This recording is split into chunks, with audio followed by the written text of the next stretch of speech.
Assalamu alaikum wa rahmatullahi wa barakatuh. Aujourd'hui, j'aimerais qu'on parle de l'intention. On sait bien que l'intention devance toute adoration.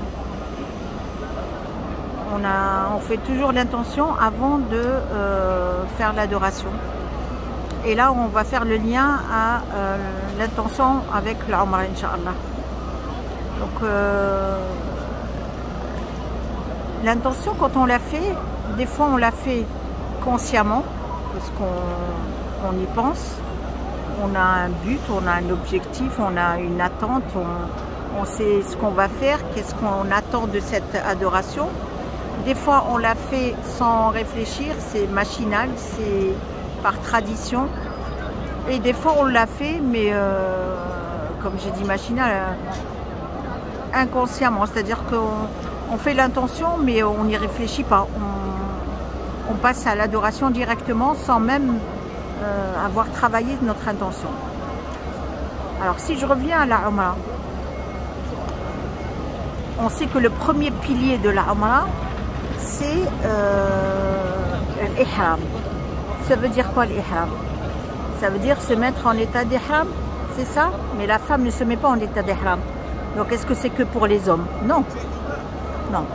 Donc c'est deux choses différentes. Le premier pilier, c'est le lieu qui est important et l'acte qui est important.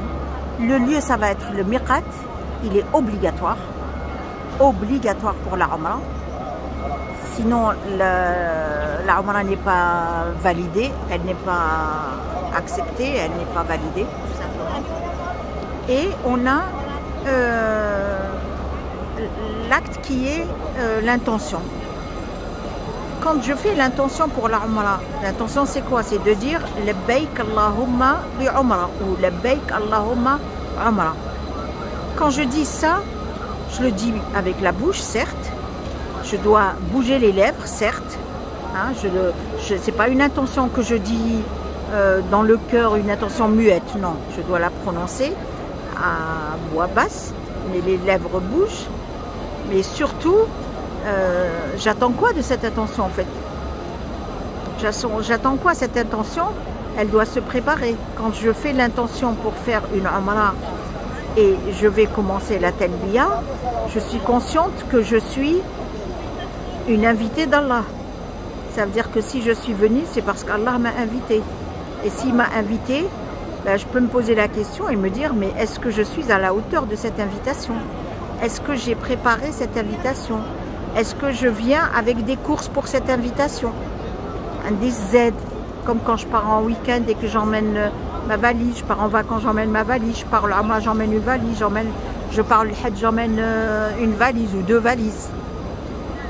On ne vient pas faire l'Umrah avec des mains vides, en dehors des bagages qu'on a. Hein. Bon, là, on est dans le spirituel. Quand je fais l'intention, Labbaik Allahumma Umrah, dans mon cœur, j'ai juste envie qu'Allah me valide cette adoration, qu'Allah me pardonne dans cette adoration. J'ai juste envie de me rapprocher de lui dans cette adoration. Donc, Niya, je la fais pas juste avec la bouche parce que c'est écrit sur une feuille ou alors il y a un imam qui m'a dit ou il y a un hadith. Je dois la travailler. Ça veut dire que derrière, j'attends un fruit. J'attends quelque chose. Et ça se travaille. Et c'est dommage qu'aujourd'hui, on voit beaucoup de pèlerins faire des Umrah, je veux dire des Umrah en un seul voyage, c'est-à-dire ils vont faire le voyage pour une Umrah et puis ça va se répéter et lui son intention, elle est plus sur pour qui il va la faire. Ah, je suis contente, j'ai fait une Umrah pour mon père. Ah, je suis contente, j'ai fait une Umrah pour ma mère. Ah, je suis contente, j'ai fait ma Umrah. Mais en fait, dans cette Umrah, tu attendais quoi? C'est quoi ton but? C'est quoi l'objectif de cette Umrah? On attend quelque chose. Le but, c'est pas que de la faire. Donc le but, c'est de la valider déjà. Qu'elle soit acceptée par Allah Azza wa Jal. Et si Allah l'accepte, ça veut dire que je lui demande de me pardonner. Je lui demande d'accepter mon repenti. Que le repenti, il est sincère. Ça veut dire qu'il est avec regret. Et ça veut dire que derrière, je plus envie de revenir sur cette désobéissance. Et tout ça, c'est autour de l'intention. Mon intention, c'est... elle n'est pas juste... ça ne tient pas juste à une parole. Mon intention, elle est basée... Enfin, je la prépare pour avoir un résultat. C'est-à-dire que quand je vais rentrer chez moi après la Umrah, je ne veux pas être la même personne. Je veux être une autre personne qui est connectée à Allah Azza wa Jal dans sa vie, qui craint Allah Azza wa Jal dans sa vie, qui ne veut pas avoir la colère d'Allah dans sa vie. C'est ça l'intention. Quand je fais le salat, la prière, j'ai l'intention. L'intention c'est quoi? C'est de valider ma prière. C'est que le dua que je vais faire dans ce sujoud, il est accepté. Mon recours, il est accepté. Quand je fais Siyam Ramadan, il y a aussi l'intention. Bon, que mon jeûne soit accepté, qu'il soit pour Allah, qu'il soit sincère. Donc, l'intention n'est pas juste une parole. L'intention, c'est vouloir valider quelque chose, vouloir faire une hijra vers son Seigneur et vers son prophète alayhi salatu salam. Dans mon intention, je veux réveiller la sunna du prophète alayhi salatu salam. C'est-à-dire qu'avant, j'étais loin, je m'en inquiétais pas, je la pratiquais pas. Et avec cette Umrah, je me dis non, Aouda, c'est qui ton prophète alayhi salatu salam? Qu'est-ce qu'il t'a demandé de faire? Comment il vivait lui? Etc. etc. Donc l'intention, c'est le premier pilier de la Umrah, mais c'est la base aussi de la Umrah.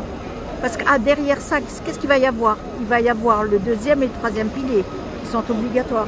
Et dans ces piliers, il va y avoir quoi? En fait, en gros, on fait quoi? On fait des du'as. On fait des du'as. En dehors du lieu d'être autour de la Kaaba et d'être entre Safa et Marwa, mais c'est des du'as. Des du'as pour